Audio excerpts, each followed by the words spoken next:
So this job was quite an emotional one because the customer and her husband had laid this floor many years ago, and sadly our customer's husband is no longer with us.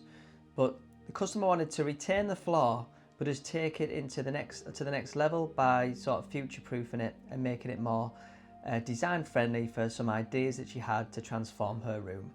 So what we did, we had to cut across it using the belt sander on a 45-degree angle to cut the old coating and level the floor.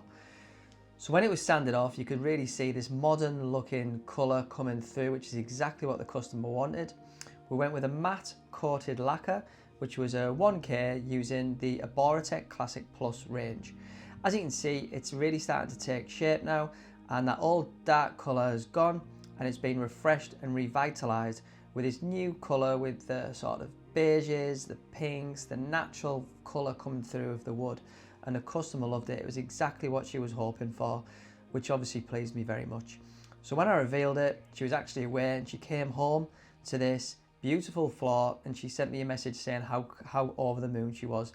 Look at how it was and then look at how it is now.